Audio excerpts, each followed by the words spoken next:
орта мектебінің ер азаматтары. Сіздерді келе жатқан төл мерекелеріңізбен шын жүректен құттықтаймыз.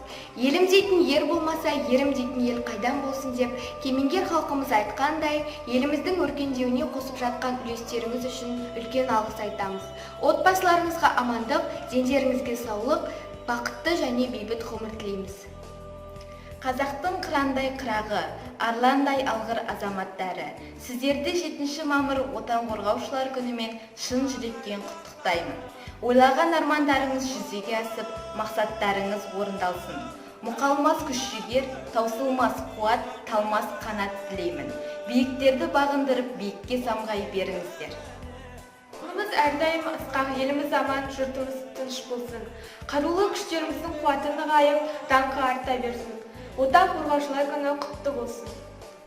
Әр сүйем жер үшін, ата-баба жерін жаудан көзінің қарашығындай қорғап жүрген еңсеге бойлы ерлерді, жаужүрек, қайсар мінезді сардарларымыз бен сарбаздарымызды бүгінгі мерекелермен құттықтап, денсаулық, отбасыларымызға амандық тілеймін. Құрметті біздің жігіттер, әкелер, аталар мен бауырлар, сіздерді керемет 7 мамыр отан қорғаушылар күнімен шын жүректен құттықтаймыз. Ағарбақ пен жас буынның отанымызды қорғап, қызметте айтулы үлес қосқанын біз әрқашанда мақтан тұтамыз.